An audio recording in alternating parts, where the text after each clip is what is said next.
Hello, and welcome to Chapter 3 of our video series designed to share insight into the selection, seeding, and bracketing process for the Division I Women's Basketball Championship. Today, our focus will be on seeding the field. As we hinted at the end of Chapter 2, you will find similarities between the selection process and seeding.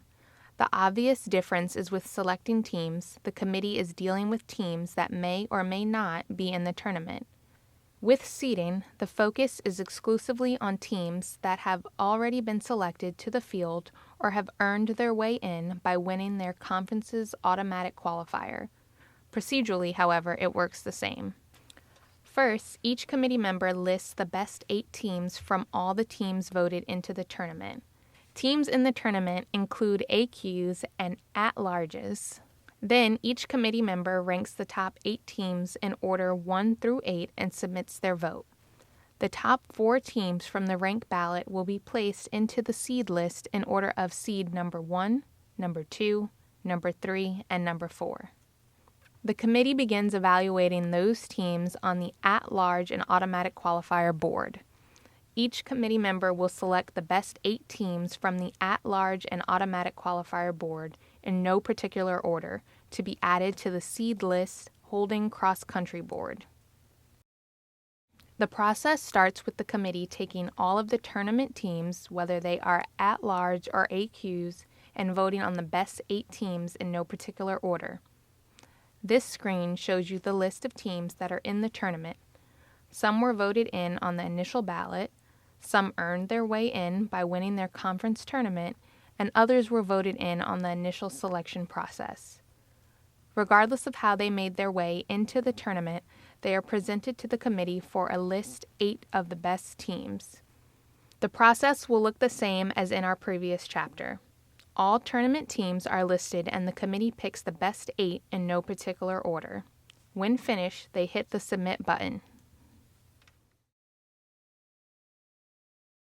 In this example, the 8 schools that moved to the Holding Cross-Country Seating Board are Baylor, Iowa State, LSU, Louisville, NC State, South Carolina, Stanford, and UConn. The next step is to conduct a vote amongst these 8 teams, meaning each committee member will rank the teams in order. Once all 12 votes have been submitted, the committee will see the results. The top 8 vote getters will go to a rank 8 cross-country vote to determine the initial number 1 seeds. As you can see here, the top 8 vote getters in alphabetical order were Baylor, Iowa State, LSU, Louisville, NC State, South Carolina, Stanford, and UConn. The ballot will look like this, simply an alphabetical list of the 8 schools. Each committee member will vote by clicking on the number 1 button for his or her best team and ranking all 8 schools. Once each ballot has been submitted, results are shared in order. The top 4 in this cross-country vote will go on to the seed list in order as the 4 number 1 seeds. It's important to note this is an initial seed list, not the final product. In this example, the committee has seeded South Carolina as the overall number 1 seed, while Stanford, NC State, and Louisville, in that order, are the other 3 number 1 seeds. You will also notice the other 4 schools are in the holding area. They include Baylor, Iowa State, LSU, and UConn. The process for seeding teams now repeats. To begin the process of seeding the number 2 line, the committee will ignore for now the 4 teams that are in holding and focus on all other tournament teams that have not yet been seeded. Again, each committee member will select its best 8 teams from that group. The top 4 vote getters will join the 4 in holding for a rank 8.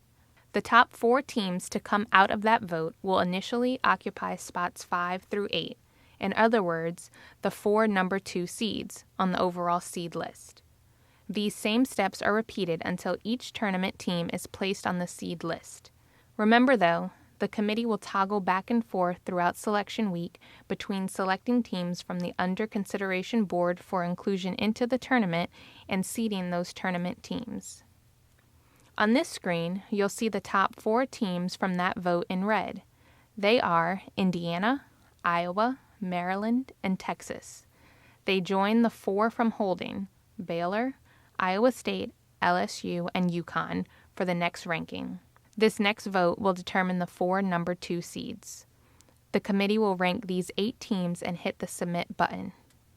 As shown in this video, each committee member will vote by clicking on the number 1 button for his or her best team and ranking all 8 schools. Once each ballot has been submitted, results are shared in order. The top 4 ranked teams in this vote will go on to the seed list in rank order as the 4 number 2 seeds. In this case, Baylor received the most support and falls initially at the number 5 spot on the overall seed list. The Lady Bears are followed by UConn, Iowa, and Iowa State, and that quartet of teams are, at least for now, the number 2 seeds for the tournament. The process continues with each committee member submitting a list of the best 8 remaining teams that are in the tournament as automatic qualifiers or at-large selections.